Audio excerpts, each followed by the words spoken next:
Senhor Jesus, minhas amadas irmãs, louvado seja o Senhor para todo sempre.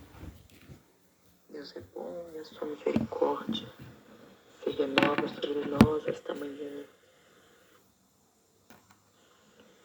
O choro de uma noite, mas pela manhã vem a alegria. Acredite que quando o dia ele nasce, surge a esperança de um recomeço, das coisas mudarem. Nós vamos prosseguir com o capítulo 3 do nosso livro, Pés como os das corças, nos lugares altos, a montanha das especiarias. Este livro, ele é uma alegoria dos pontos fracos e fortes do ser humano, a partir da comparação das especiarias de Cântico dos Cânticos com o fruto do Espírito. E nós terminamos a primeira parte do capítulo 3, onde Graça e Glória, ela foi visitar suas primas, desanimada e rancorosa. E as primas estavam lá questionando a visita de Graça e Glória, dizendo que não poderia receber nada dela, porque elas não eram nenhumas pedintes. Mas uma das primas acrescentou: o que na verdade nós somos, acrescentou rancorosa. Isso não é caridade, disse Graça e Glória com uma risadinha. Colhemos esses morangos e mirtilos hoje de manhã nos lugares altos, antes de descermos para o vale. As outras frutas são dos jardins do rei e o mel da colmeia real. Minhas queridas primas, ninguém pode achar que está aceitando caridade quando o presente é de um rei. As irmãs olharam uma para a outra. Rancorosa, cujo apetite não fora despertado por nada em sua doença e fraqueza, olhou com desejo para as frutas frescas sobre a adorável mesa. Desanimada, percebendo o olhar da irmã, levantou-se e, pegando-a pela mão, disse simplesmente: muito obrigada a vocês. A rancorosa está tão doente, tão fraca, que seria um absurdo recusar a oferta. Como ela disse, não temos o direito de ser orgulhosas. As três sentaram-se à mesa e alegria e paz serviram-nas com desembaraço e amabilidade. Como primeiro ato, cortar o pão em tentadoras finas e fatias. Depois servir os morangos com creme. Enquanto elas comiam, a alegria preparou as maçãs e as romãs, e paz os nutritivos e deliciosos ovos mexidos. Rancorosa, a despeito de estar vivendo naquele sótão miserável, sentia-se como uma rainha lisonjeada com finos quitutes. Um leve colorido surgiu em sua face e uma pequena luz brilhou em seus olhos. Graça e Glória, enquanto as irmãs se deliciavam com a comida, descrevia para elas os lugares no topo das montanhas em que cresciam os morangos, as encostas encobertas de mirtilos, os pinheiros com pinhas aquecidas ao sol, o adorável aroma de especiarias e o zumbido das ovelhas nos campos de flores. Relatou-lhes também alguns detalhes dos jardins do rei e contou-lhes das romãzeiras sob cuja sombra havia tomado desjejum naquela manhã. Falou-lhe a respeito do amor que o rei sentia pelas romãzeiras e da crença dos povos orientais que viviam do outro lado da montanha, segundo a qual nenhum espírito maligno se aproximava da romanceira por ser a árvore do amor. Desanimada e rancorosa, aos poucos começaram a se soltar, de início hesitantes em fazer perguntas. Desanimada queria saber da flor branca com centro dourado e de aroma delicioso que ela nunca vira antes. Graça e Glória ficou um pouco ruborizada ao responder que eram as flores do amor, que cresciam nos lugares altos, mas não revelou que colhera aquele buquê exatamente da árvore que o pastor plantara em seu coração.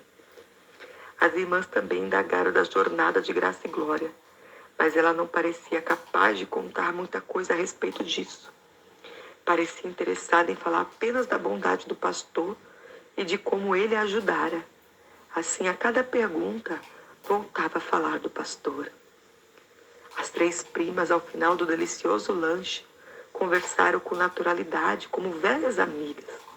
Algo novo brotara no relacionamento delas. Mais estranho ainda foi que, enquanto alegria e paz recolhia os restos da refeição, insistindo em lavar a louça para o fundo do aposento, algo aconteceu com desanimada e rancorosa. Vacilantes e em voz baixa, começaram a contar as próprias mágoas, mas pararam a todo instante, como se alguma coisa as impedisse de continuar. A pobre rancorosa não proferiu nenhuma acusação quando os nomes de receio, poltrão, mal-humorado e covardia passaram pelos seus lábios. Ela até murmurou algumas desculpas pelo marido.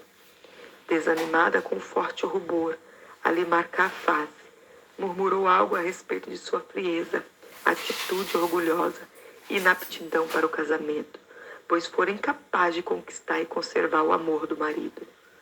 Graça e Glória também, com certa hesitação, contou-lhe suas experiências.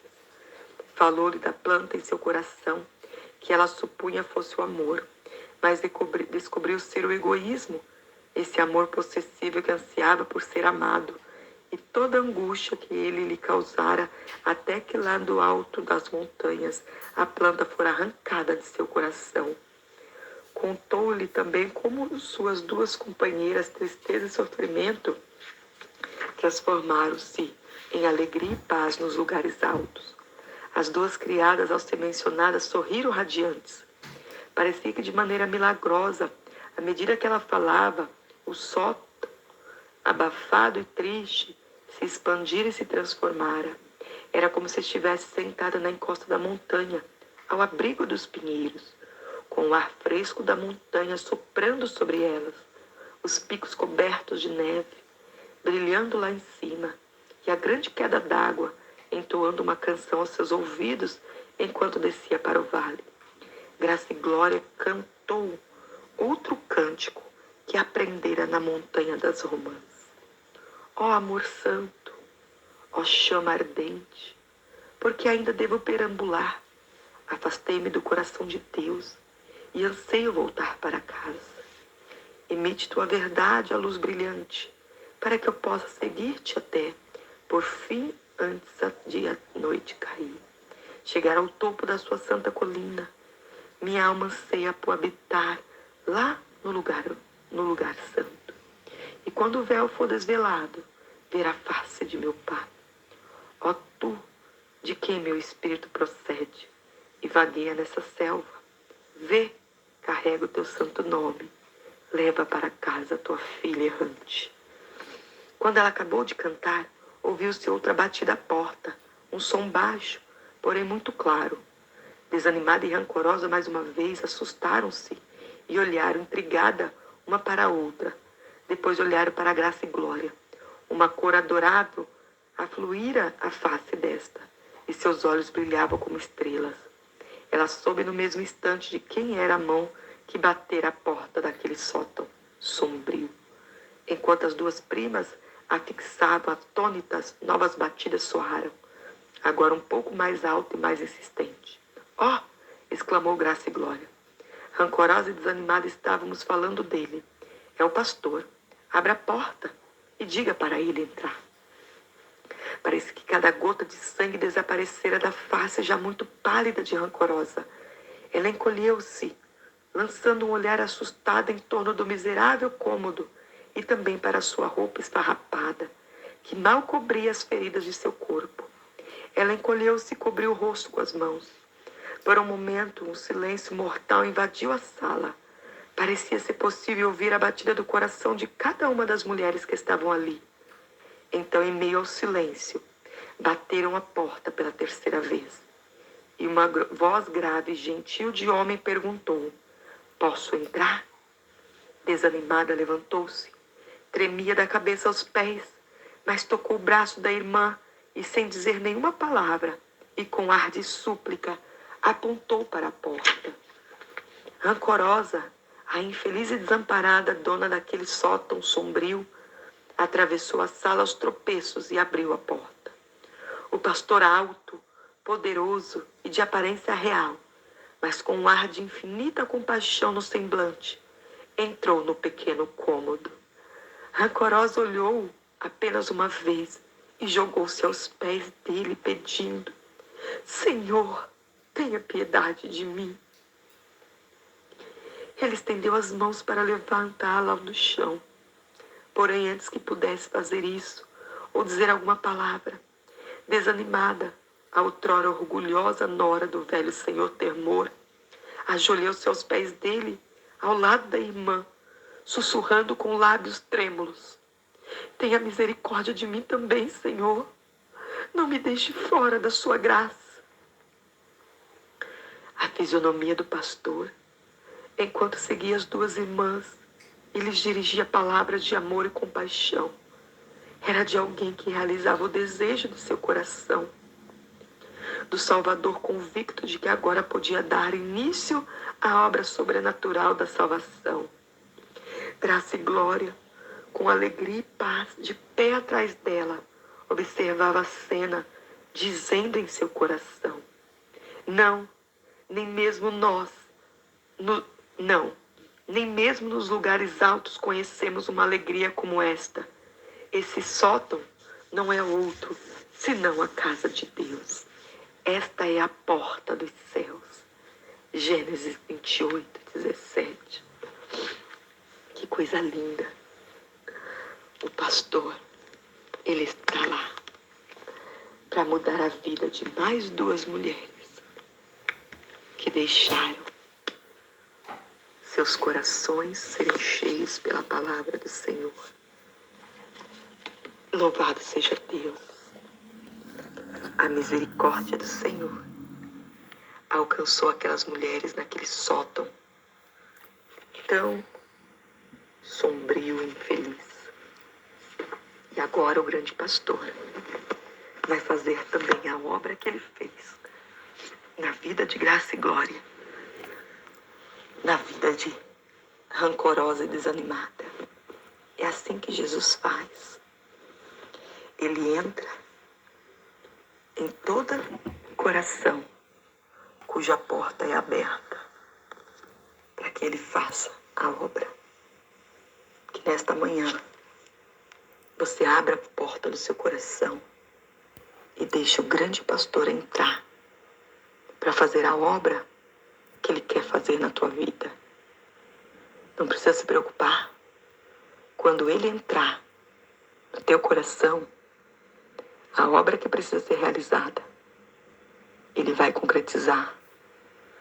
Você não vai ter força sozinha se você não abrir a porta e deixar o grande pastor entrar.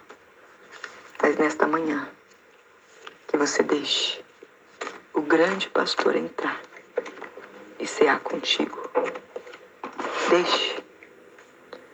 Deixe o pastor entrar e fazer a grande obra no teu coração. Deixe para ele este trabalho de mudar o teu coração.